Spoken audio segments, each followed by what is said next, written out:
I am Mukhwana Isaac, and it is a journey through the Bible. I welcome in a very special way to episode 7, where we continue drawing lessons from the book of Genesis, the creation accounts. And I'll ask you to comment, like, share, and subscribe. Today, I want us to look at the beginning of man. The beginning of man. Yesterday we saw what scientists say about the beginnings of the universe, and we looked at a number of things, the formation of land and many other things. Today we are looking at the beginning of man. Now, if I may ask, is it possible for man to have developed from early animals? Yes, it is very possible. But of course, there is no reason why we should not accept what science more and more seems to be proving. That is, namely, that man has come from former, more primitive animals. There are no complete proofs yet as for what sort of primitive animal man came, but science has found many connections with older forms of man-like animals. Talk of chimpanzee, those monkeys.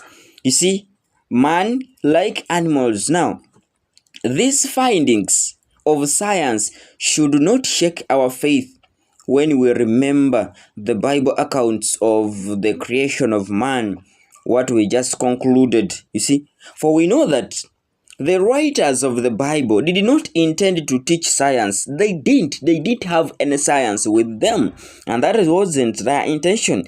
But they simply wanted to teach religious truths, and they clothed these truths in the easiest way possible for their readers to understand, namely in the form of stories which had been made up centuries before by peoples by peoples of other nations. And according to famous scientists, man became man, and no longer the most advanced animal in creation. When he became aware of his own knowledge and could make himself think, judge, and act as he thought best, and of course as he wanted, at this moment the first man was created. Now, this is something related to what we shall see during the fall of man, that man becomes aware of what is around him immediately after eating the fruit in the middle of the Garden of Eden. He gains knowledge, wisdom, understanding, knowing of good and bad after tasting the fruit. Now, we see the first man was created. You see, he was created. The first man was created. God did not, at least we can say, that it was not necessary for him to do something special to create man. God is in eternity and is creating now. Creation is still ongoing, and that is why I want to tell you that you and myself are procreators.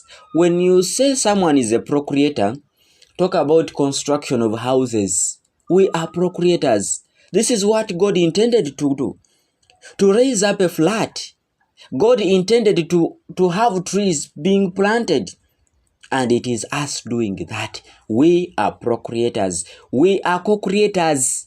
Another term I would like to use, co-creators. we are also creating. You find man has a certain family has around 10 children. Co-creation, we are creating. Do not sleep with a woman or a man you conceive, or you make someone conceive and you boast around. You say, for me, I'm a man, it is me, it's not God, I am the one. No, thank you. God is creating now.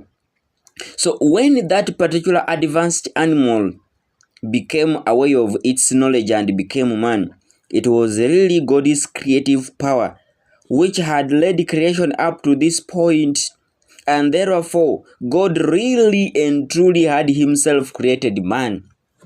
You see, even science reaches a point and says, yes, God. Now, when you say God outside this, then you've not done it. And of course, by the Marriage Act, parents share in God's creation a new man. At the conception of a new man, not only the parents have produced the child, but God also has truly created that child. For he is actively working on all creation, causing the productive power which he put into creation to achieve the particular works which he willed. So without a doubt, although we and all creatures have come from other creatures, nevertheless, we and all things are part of God's great work of creation. We have really and truly come from God, have been created by him. It is not possible yet to say when the first true man appeared on earth, possibly half a million years ago. You see, we know about the history of man from paintings, you see, pots, tools, and writings, but they do not take us back many thousands of years from the study of many million-year-old fossil. Scientists are learning more about the advanced animals from which man advanced. And so, I've always told us not to be shaken. Our faith shouldn't be shaken because of this truth, which are moreover incomplete. You get a point? Here we are just going through some of the things that are written in stories that we learn in school, fossils, social studies. And so science is daily helping us to understand more about the greatness and the goodness of God, who put such power and beauty into the world and gave it a power. He gave it the power to develop into even more beautiful things. Now, this great understanding will help us to realize more and more the love of God for man, whom he prepared all of these good things. Not saying now for sure I think this information is misleading. No, thank you. Do not confuse yourself because of the knowledge of science. Rather, appreciate and thank God for what he has done.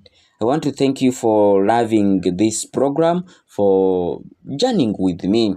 And of course, I've been Mukhwana Isaac with the journey through the Bible. I want to wish you a very blessed day full of God's blessings. We'll link up tomorrow in episode 8, where we shall look at the religious truth taught by Genesis accounts of creation. Share, subscribe, like, and comment.